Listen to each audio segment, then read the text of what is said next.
So Cedric, if I can I ask you to help process professionals understand the concept of process mining and maybe what their role is in process mining?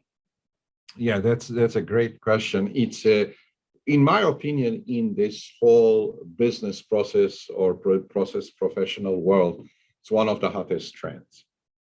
And what is process mining? It's relatively new, although the inventor, I call him the father, Professor van der Laast, has been, even in the early 90s, promoting this.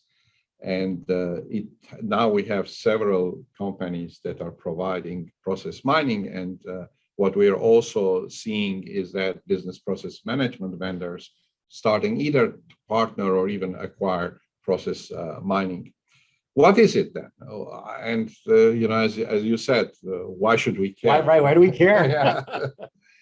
So if you take the general discovery, like the as-is process and the to-be process, which process professionals are very good. Should be very familiar with it. Yeah, you teach that.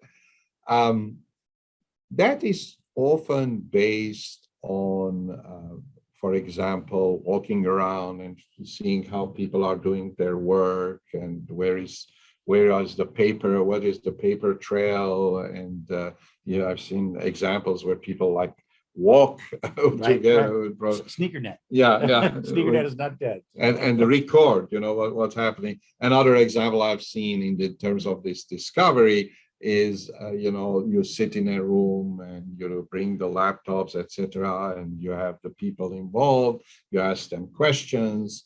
So you sort of discover what is the process. Right. And some people say, yeah, but sometimes we don't do it that way. Exception. It's all, manual and guessing, right. And, taking notes, following how the work is done, etc. That's traditional. I'm simplifying it. And I'm sure you teach courses on this, and then you say, where are the areas, opportunities where we can improve? The process mining takes a completely different approach. Says that let's look at the digital footprint of how processes are being executed. And for that digital footprint, they identify case IDs, the activities within those cases, and the timestamp. And so you need to do some kind of data cleansing and aggregation from your systems of record. It could be one, it could be multiple. Typically, it's multiple and different systems. So it's almost like the digital twin of the real process, right. With all its exceptions. Sometimes it's called variants.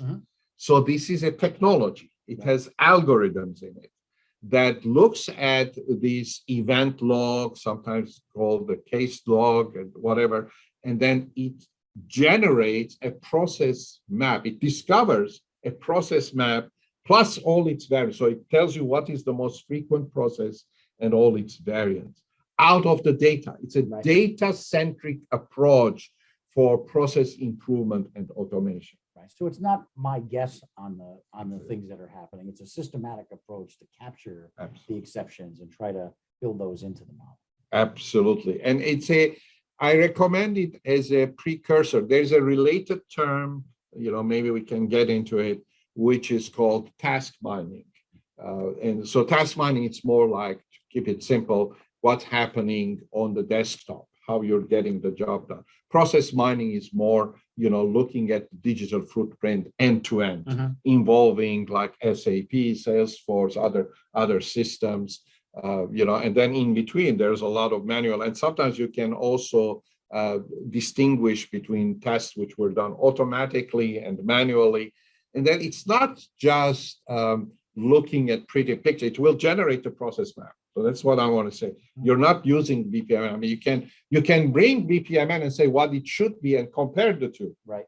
Or you can compare what happened like in the United States after the same process versus let's say France or etc. You can do benchmarking. There's a lot we can do. It's a very scientific and data-centric.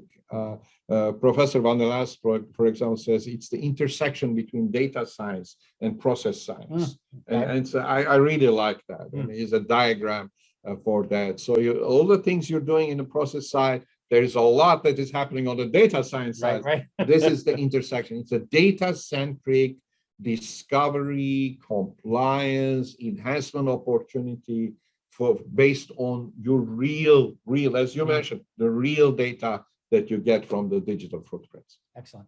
So where does an organization or an individual need to be in their process maturity to think about leveraging process mining? I would say it's get into it as soon as possible. I mean, it's not an option.